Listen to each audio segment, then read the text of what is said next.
You can only have one master, and mine is God. But there's a lot of forces out there that are trying to control us. And so, what I want to do is share 6 methods that, the top 1% are using to stay in power, and, share how you can access this. I'm documenting my journey to freedom as a father of 2 kids under 2, a husband, a Muslim. Let's dive in. Make sure you stick around to the end, because I'm going to share how you can take actionable steps each week to gain your power.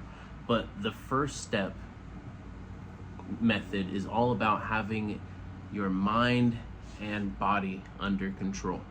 I put these ones together because our thoughts can affect our body, creating certain hormones that, whether it's stress, whether it's adrenaline, you can keep yourself addicted to those chemicals and keep yourself in that position, whether it's eating healthy foods, whether it's going out on a walk and getting sunlight.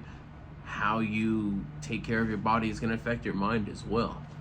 A lot to it, but the second thing, a tool of power, is technology. And this is something that I really love.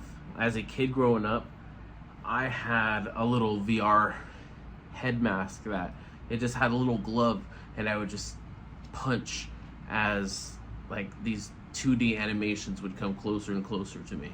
A lot of fun, but I always saw the potential for like an X-Men Danger Room, or 3D printing. Now you can literally just think of an object and print it out, and in the future, the level that we're going to be able to print is just going to be beyond our wildest dreams. And there's so many benefits that can come along with technology, but there is a darker side as well, where we just become too reliant on technology.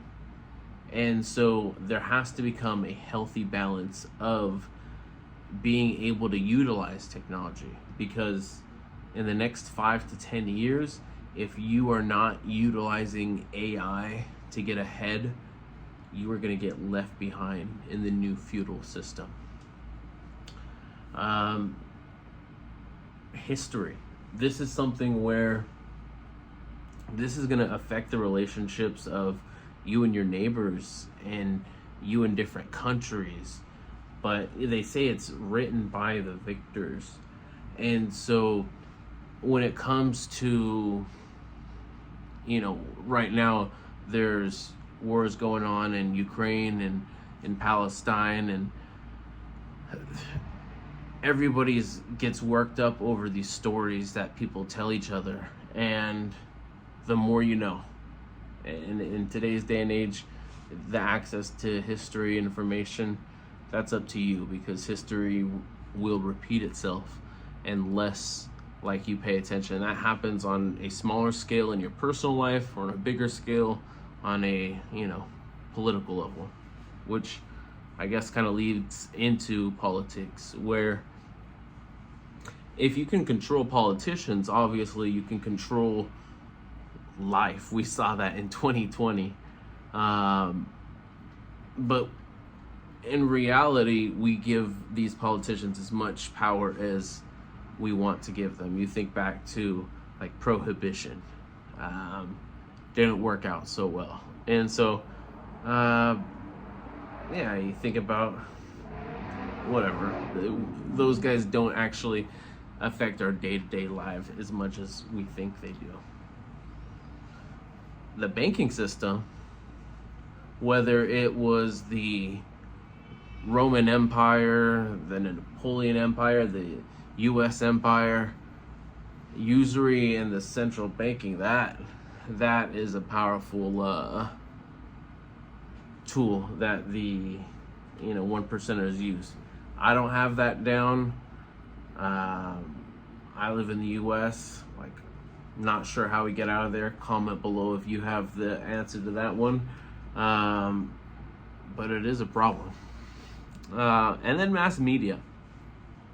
Whether it was the printing press or the phone, TV, if you were able to utilize these tools and communicate with people you could get people to, in hordes, in mobs, do whatever you want.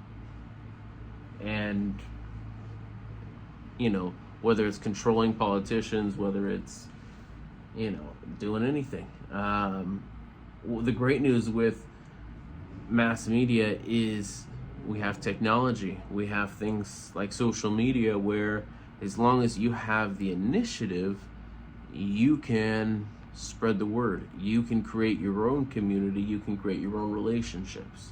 That's kind of the goal of this channel. I want to be able to give you the tools to empower yourself. You might not even need to follow me for more than a couple videos to be able to go off on your own path and start your own thing. But I promised that I'd give you some actionable things. And it's really quite simple. Every week we should have 3 goals. What am I going to do to sharpen my mind? What am I going to do to sharpen my body? And what am I going to do to sharpen my relationships or strengthen my relationships? My friend told me that relationships are like flowers. If you don't nurture them, you'll die. And the stronger your community, the less power anyone else can have. And the only way you can have a strong community is by having control over yourself. Because once you know yourself, you'll be able to understand your neighbors and your enemies. But if you learn something, make sure you like. And if I left something out, make sure you comment.